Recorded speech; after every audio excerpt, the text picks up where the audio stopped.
I never understood why they're so for equality and so for whatever ism you want to put out there. But when it comes to, like, veterans, it's... Yeah, exactly. Oh, I love pissing feminists off. Like, all you gotta say is one thing to them. How's feminism gonna help you open that jar? They get mad.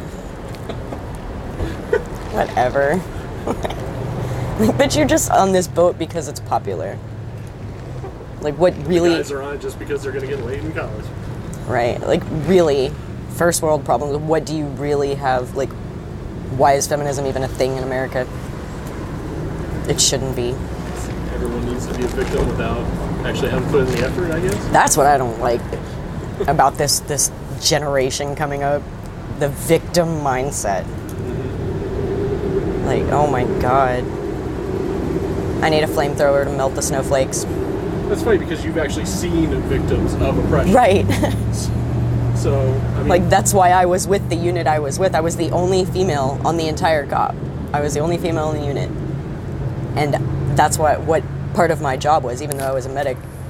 Part of my job was, if there were females that needed to be searched, I would have to take my helmet off, take my hair down, and search them so that they could see, the men there could see that I was female, so that those females didn't die because they got searched. Like, they have something to cry about.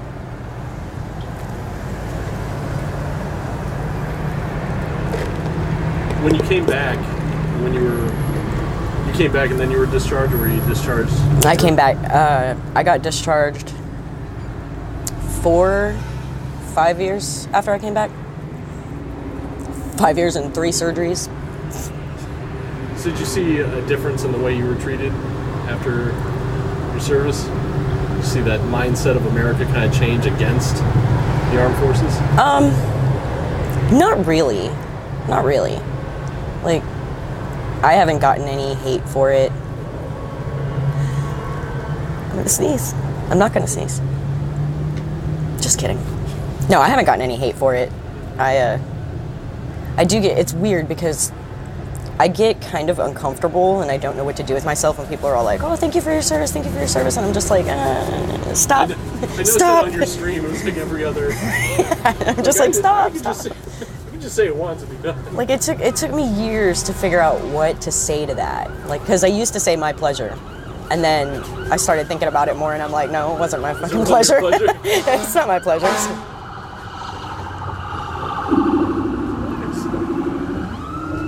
That was a cool siren. So I just started saying thank you for your appreciation because I don't know what the fuck else to say. And so, like, that's the most uncomfortable I get is when people are like, thank you for your service over and over and over again. And I'm just like, I love that you appreciate me, I really do, but stop. Can we change the subject? Like, I don't know. As far as your treatment by the government, as far as your benefits, I know that's probably a point of contention. Oh, it is. It is. Well, I haven't gotten any doctors since I moved to Florida because of the way that the government, the TRICARE, the way that the insurance is, you have to have referrals for fucking everything. And if you go to the VA is worthless. I haven't been to the VA here, admitted, but, like, for example, after my last hip surgery, there was a lot of complications, and it wasn't going the way that the previous 2 had. And so I made an appointment at the VA. It was the first time I had ever been to the VA. And because they retired me 3 days before my last surgery. Go Army. And so I went to the VA and I went to this doctor, and she started berating me for the things the surgeons should have done. And I was like, why are you telling me this? Like, talk to them. And I ended up, like, she didn't give me any meds. She wouldn't even so much as look at my stitches, and I ended up having to take my own stitches out. Like, luckily I was, a medic, because I can't even imagine what someone else would have had to have gone through. So I never went back to the VA after that. I was like, no, fuck you. So right now I'm just kind of in limbo because I need a total hip replacement, which sucks. But for the past year and a half, I think it's been. They've been like, oh, well, you're too young. But that was in Tennessee. That's another reason I came to Florida, because I figured the doctors here are a lot more comfortable with that kind of orthopedic surgery. So we'll see if I can ever get an appointment. So you have to shop around your doctors to... It's kind of a big pain in the ass. It is. It really is. And I have narcolepsy too, which is bizarre as fuck, but I didn't find that out till I came home from Afghanistan. But, so yeah, that's completely untreated right now, which is bad, but... Do you actually fall asleep just in the middle of... It's not what you see in the movies. Right. It's basically, it's kind of a neurologic disease, kind of a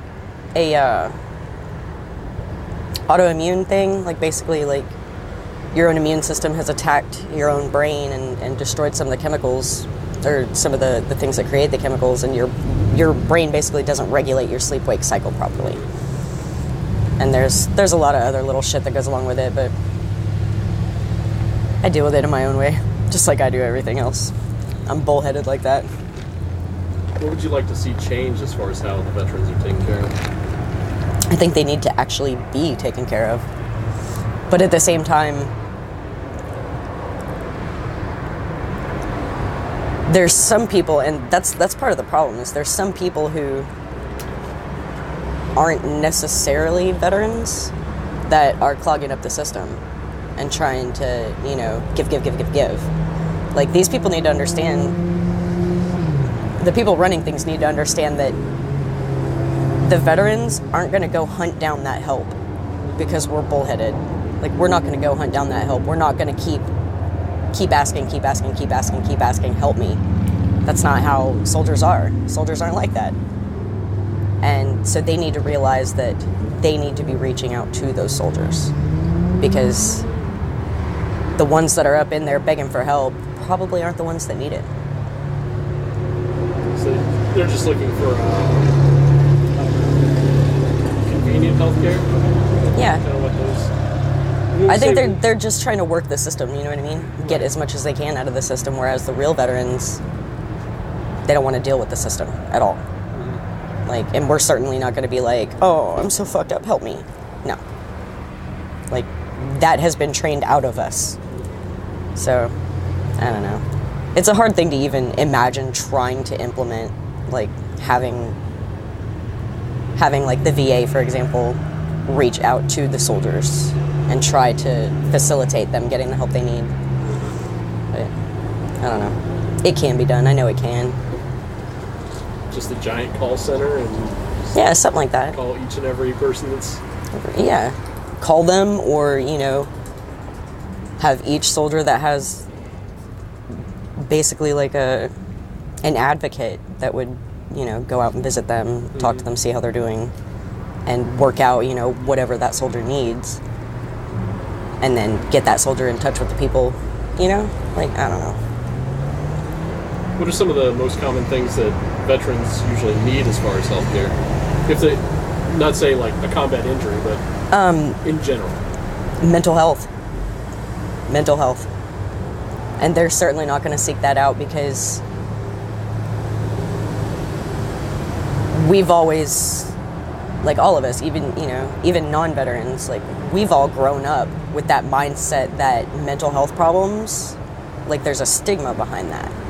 Mental health problems equals bad. Not like the new generation where everybody's got some sort of disorder and it's like the cool kid thing to do. Self-diagnosed and something just so they can get WebMD. They all have mental health problems. They have all got cancer. They all want a moniker to go after their name. Yeah. Some kind of... Yeah. Some kind of dukeship or whatever. Like, it's a special badge of pride. Yeah. I'm fucked in the head. Like, I don't know. Like, we've all grown up with that mindset of, being fucked in the head is a bad thing. Be ashamed of it. So, I mean, even when I was active duty, there were a lot of soldiers that, and myself included, I was one of them, that wouldn't seek out help because, we had it in our head, no, I'm fine. There's nothing wrong. There's nothing wrong with me. I'm good. I don't need mental health. I don't need that. I don't need help. And, when in reality they do. And, a lot of times soldiers won't even seek, mental health help unless they're kind of pushed to do it or forced to do it even. And I mean, I had to be forced to do it. So them thinking that veterans are going to just seek out help, that's not going to happen. Does the Army offer any kind of examination for mental health during during the end of service? Yeah, you have to go through several evaluations. How often do they actually catch any potential issues? Oh, I'm sure they catch them, but whether or not they follow up and actually give a crap once they've caught them. Like, they just add that to your percentage. All right, have a nice day. You know? So, I mean, they've reevaluated me once since I've retired, and they ended up upping my percentage because I'm not getting better. Obviously, I'm not getting help. But, so, I don't know. Like, they catch them, they just kind of write it off. All right, you're good, bye. So where does that disconnect stem from? Is it from the political part of the government, or is it from the actual military part of the government that's not? It's probably a bit of both. It's probably a bit of both because there's so much bureaucratic bullshit you have to go through. Like, even just to get a simple appointment, like, you got to jump through hoops. I mean, I think there's shortcomings on both ends, really. Like, I feel like if the Army had the option to make it better, they probably would. Like, they would probably have it on point if they could, but, you know, everyone's got rules. So. Does the VA kind of come off as not user-friendly enough for veterans? Oh, absolutely. Absolutely. I've only been to the VA once, and it was terrible. Terrible as far as service and everything. The competence of the doctors? Everything. Bottom barrel doctors. The service is awful. You have to wait all day. Like, if you have to go to the VA, be prepared to not do anything else that day. And eat first. Because you're going to be there a while. That was a complaint from my friend Art. He was diagnosed with cancer, I think when I was about 15, and we worked together at an AC company. Mm-hmm. And I remember when we went to go see him when he was in there and he was dying, it was like, the food's terrible. All they do is just refill my morphine, and that's it. And they just leave me in here. Yeah. I mean, that's pretty standard military doctor behavior. Throw some sort of medication at it. Just hope it goes away. Either go home or die. Yeah. It's kind of sad. Yeah. Their field of fucks is more barren than mine. Like, they don't care. Nothing grows in this field. No. Behold. I have salted the earth. Yes. Bringing on some kind of systemic change that would actually benefit the veterans, would we just have to tear it out from the ground up again? I would say that that's probably the best way to go about it, but that'll probably never happen because that would be too much. I think that if they change anything, which I'm sure they probably are trying to implement changes, like they're always trying to change stuff, but if they change anything, they'll probably go about it systematically, like changing little bits here, little bits there, because, you know, that's how the military works. But how many veterans go untreated because of that kind of Millions. Foot dragging? Right. Millions. I don't think I know a single veteran that's ever actually gone to the VA. My dad won't go. Yeah. My friend David, who was an Iraq War vet, won't go. I have to go. I have to go to the VA because they told me that, like, I got a primary care doctor that I've been to, like, once. She's crap. But she said that I have to go to the VA for, like, psychiatry, mental health help because there's nobody in this area that'll be able to properly treat me. In this area, is in Florida or just this area? Well, I mean, I don't know in all of Florida, but, right. You know, she said that a civilian psychiatrist won't be able to handle me. Which is crap because I was seeing a civilian psychiatrist in Clarksville before we left Fort Campbell. So, I don't know. But he was a veteran too, so. Are they just making that statement because they don't think the psychiatrist will understand what you go through in combat, or?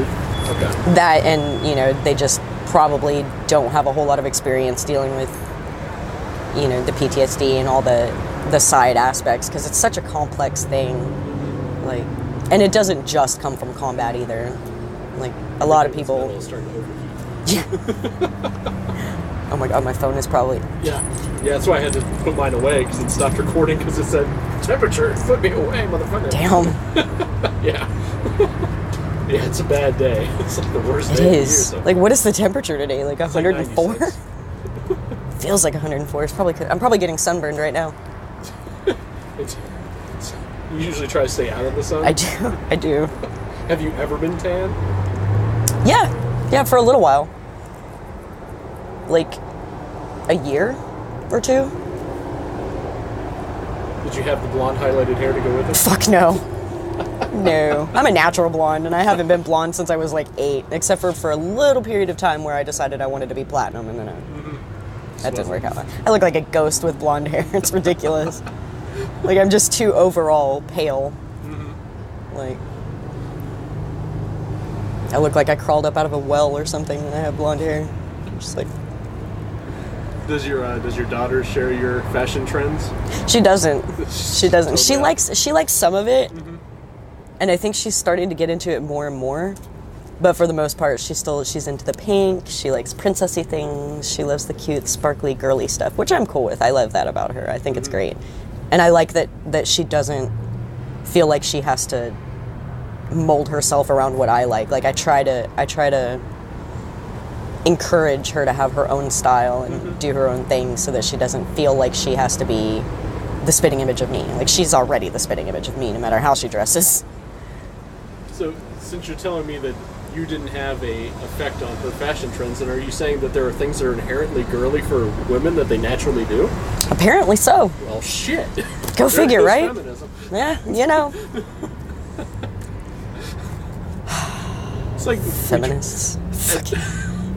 When our daughter was born in 2014, we were trying to be the progressive parents that we thought we were going to be. We were like, no, we're going to get her gender neutral stuff.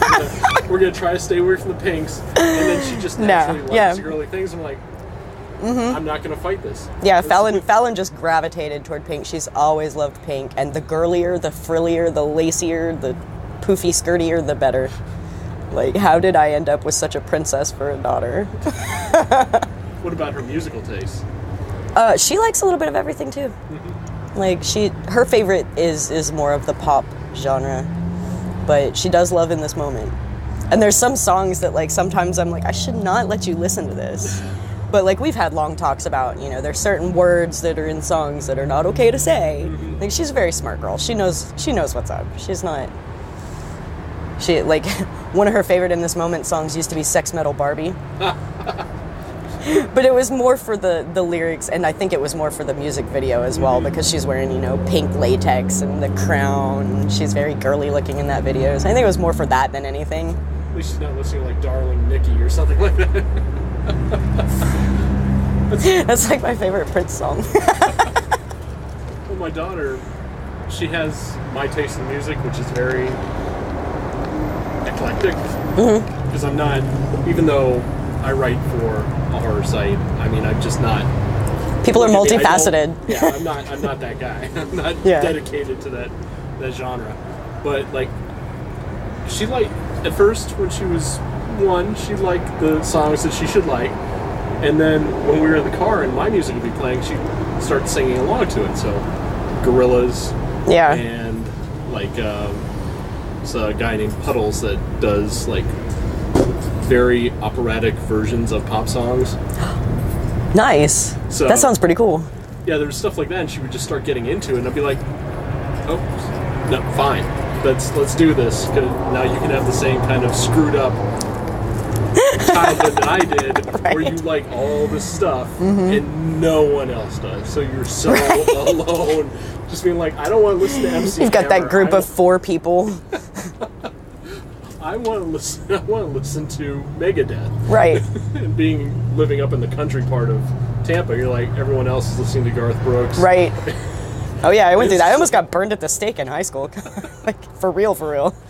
So was it a very conservative, Bible belty kind of part of Tennessee? In Tennessee? Texas. Oh, in Texas where I grew up? Yeah. Oh yeah. There was one place I lived that was like way out in the country, and everybody was Western.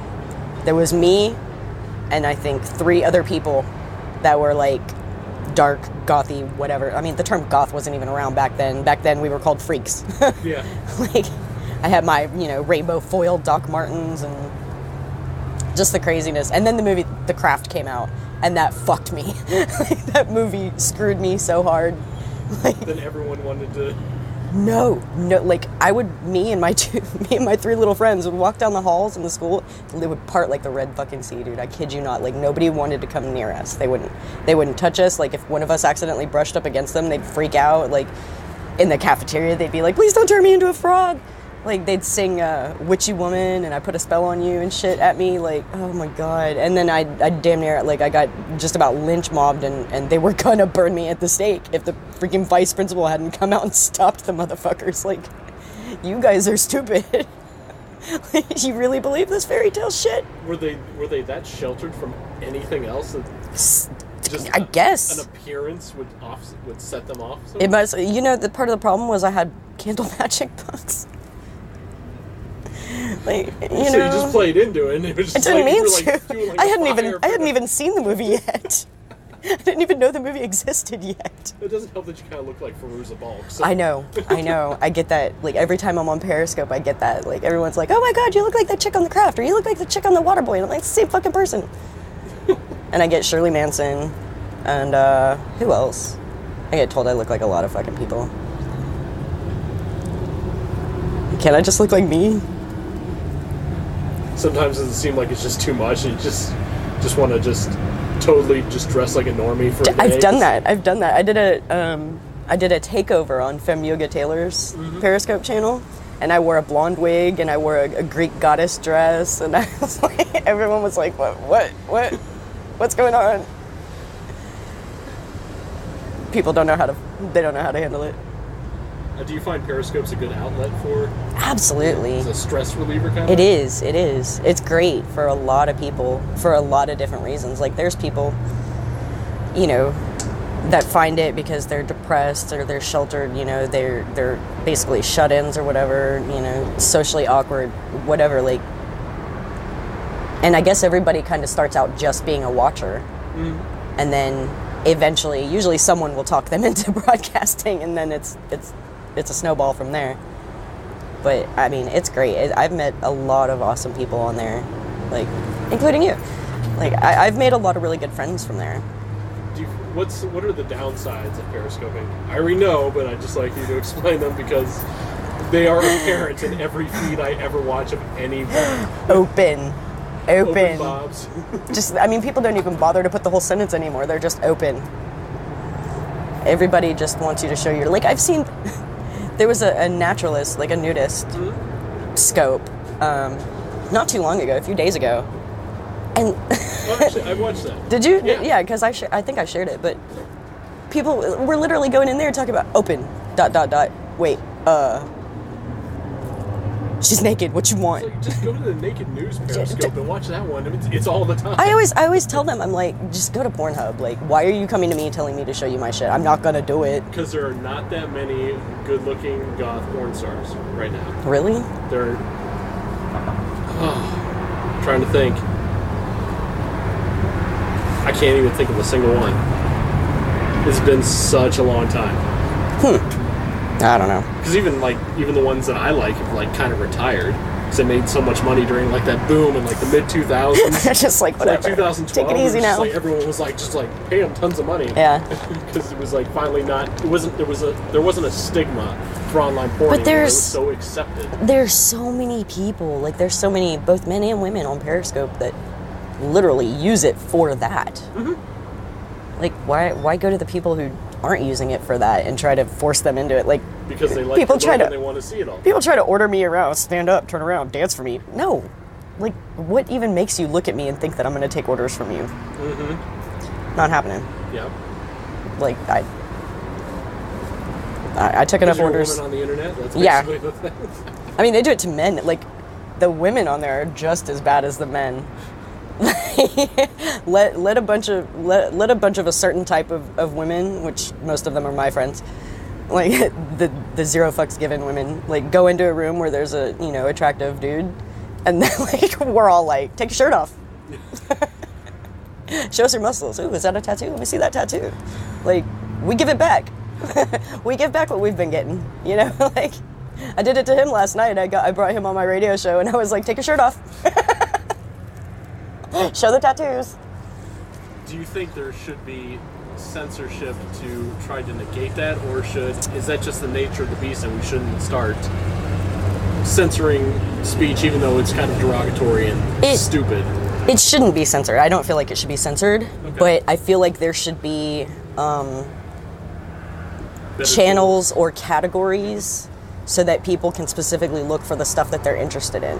You know what I mean? Like, if what you're interested in is XXX, there should be a category for that, you know? Which they don't have. Right. They don't have categories at all. Like, you can search for some things, but people don't always put their titles, people don't always put what they're doing in their titles. I know I certainly fucking don't. So, like, if they had categories that you could put yourself into, I feel like that would help a lot, because then the people who are there for certain things can go off into their little corner and leave the rest of us the fuck alone. But I definitely feel like it's an 18 and up app that was not made for children.